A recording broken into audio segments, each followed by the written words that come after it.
America దేశం చూడాలంటే మొత్తము 50 రాష్ట్రాలున్నాయి.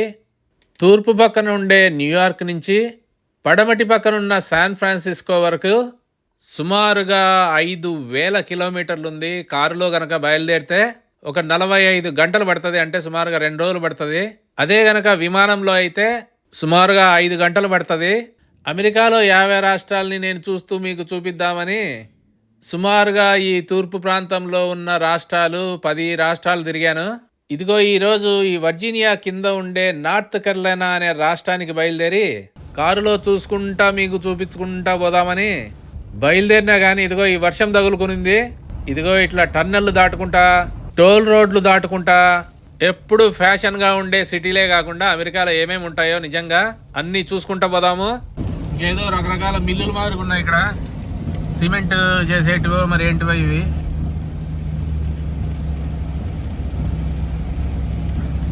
అమెరికాలో ఫ్రాంచైజ్ షాపులు ఎక్కువ ఉంటాయి. మెక్డొనాల్డ్స్, వెండీస్, తర్వాత డాలర్ ట్రీ, వాల్మార్ట్, టార్గెట్ అని. చిన్న చిన్న ఊర్లు, పెద్ద పెద్ద ఊర్లు, పల్లెటూర్లు రకరకాలు ఉంటాయి. ఈ హైవే మీద సుమారుగా 55 మైళ్ళు గంటకి. దీని మీద సిగ్నల్ కూడా ఉన్నాయి. సిగ్నల్ ఉంటే హైవే అంటారు, లేకపోతే ఫ్రీవే అంటారు.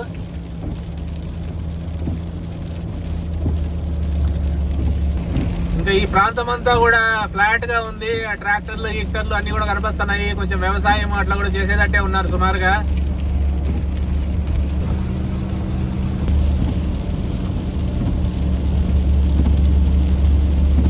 ఇదిగో ఇలాంటి ఇండ్లని టౌన్ హోమ్స్ అంటారు.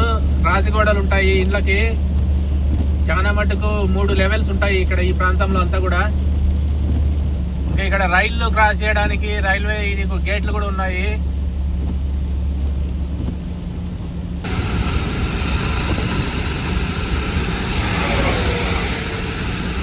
వాన కంటే కూడా ఈ ముందు పోయే కార్ల తుంపరే మనకు ఎక్కువ పడుతుంది.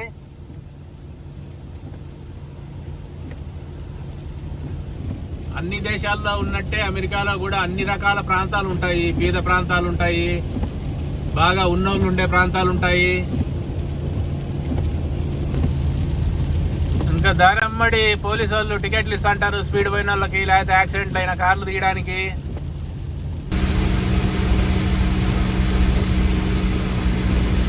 ఇంకా ఇక్కడంతా కూడా పొలాలు సుమారుగా ఉండేదట్టే ఉన్నాయి. మధ్య మధ్యలో అక్కడక్కడ ఇల్లు కట్టుకొని ఉన్నారు పొలం చుట్టూ. ఇక్కడ ఎండాకాలంలో పండే కూరగాయలు అన్ని కూడా అమ్ముతారు. ఇక్కడ అన్ని పెట్టినారు వరుసగా.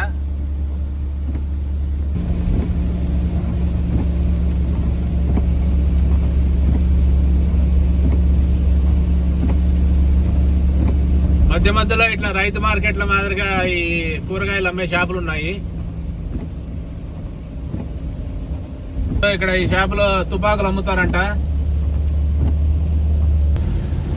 అమెరికాలో ఎక్కువ భాగము ప్రతి ఊరిలో ఎంటర్ అయినప్పుడు అక్కడ ట్యాంకులు ఉంటాయి, పెద్ద పెద్ద ట్యాంకులు, నీళ్ళ ట్యాంకులు ఉండి దానిపైన పేరు రాసింటారు, ఆ ఊరి పేరు.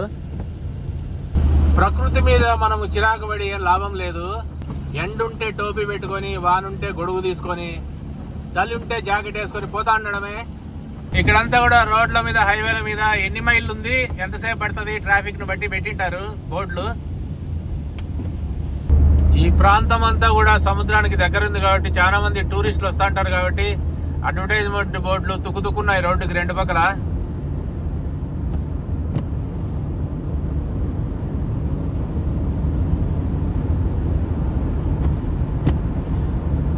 ఎక్కువగా బిజీ లేని ప్రాంతాల్లో ఇట్లా రోడ్డుకి మధ్యలో 2 లైన్ల మధ్యలో కార్లు టర్నింగ్ కావడానికని పొడవునా పెట్టింటారు. వీధులు ఎక్కువగా ఉంటే హైవే మీద సిగ్నల్ పెట్టకుండా ఎక్కువగా. నార్త్ కెరళీనాలో చాలా ఫేమస్ ఔటర్ బ్యాంక్స్ అనే బీచ్కి వెళ్ళాలంటే ఇది ఒక్కటే మార్గము. ఈ సముద్రము పిల్లకాలువ మీద బ్రిడ్జ్ కట్టినారు.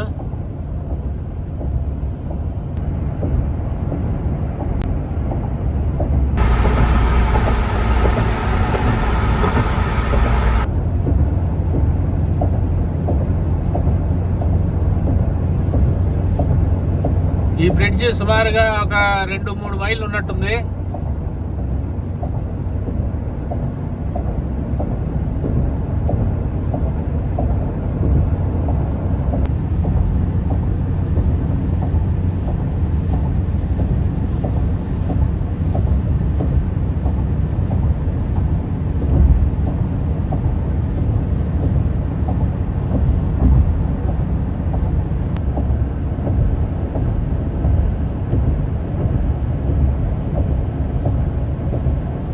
నార్త్ కెరళీనాలో సముద్రపు అంచుకు వచ్చేసాము. అక్కడే ఉంది సముద్రము. దానికంటే ముందు ఇక్కడ బార్బిక్యూ చాలా ఫేమస్ అంట ఈ రాష్ట్రంలో. ఇక్కడ ఏదో high cotton barbecue that's all వీడు అని ఉంది. దీని లోపలికి పోయి అసలు ఏమేమి అమ్ముతారు, ఏమేమి జీవులు నీడేమో చూడండి. బయటనే తెలిసిపోతుంది మనకి పంది ఉంది ఈడ.